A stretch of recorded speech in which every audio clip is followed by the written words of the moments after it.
Samantala, Pangulong Ferdinand R. Marcos Jr.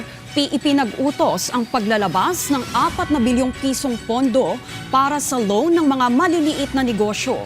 Ito ay para maibsan ang kanilang pasanin sa gitna ng mataas na presyo ng petrolyo. Si Clazel Pardilla sa sentro ng balita. Hirap kumita ng maayos ang nagtitinda ng baboy na si Henry. Apektado kasi ng mahal na presyo ng diesel ang pagbiyahe ng kanyang mga produkto. Kung ang dati yung kinakarga namin sa biyahe po namin papuntang Tarlac, nasa 4,000. Ngayon po 12,000 na yung kinakarga namin na diesel. Anong ibig sabihin sa kita? Lumiit din po kasi hindi rin naman po namin may taas kagad dito sa market kasi nag-aano rin yung mga tao na hindi nila kaya yung presyo. Inatasan na ni Pangulong Ferdinand R. Marcos Jr. ang paglalabas ng 4 na bilyong pisong halaga ng pautang para sa mga maliliit na negosyo.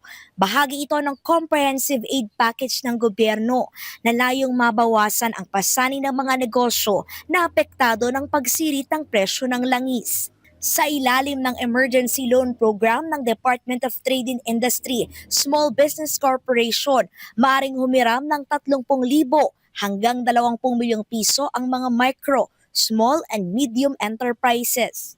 Nais ni Pangulong Marcos na matulungan ang mga MSME na maibsan ang epekto ng paglobo ng logistics cost at pag-antala ng supply ng inaangkat na produkto dulot ng giyera sa gitnang silangan. Aprobian kay Henry, pero apela niya, Yung ganun po dapat malit na interest lang. Kung po pwede nga lang yung kaunting-kaunti lang. Kung pwedeng wala para lang makabangon din kaming mga tindero. ayon kay Executive Secretary Ralph Recto, sa loob ng 1 taon, hindi muna uobligahin ang mga benepisyaryo na magbayad ng utang. Pagdating ng 2 hanggang 3 taon, nasa 1% lamang ang interes na ipapataw. Clazel Pardilla para sa Pambansang TV sa Bagong Pilipinas.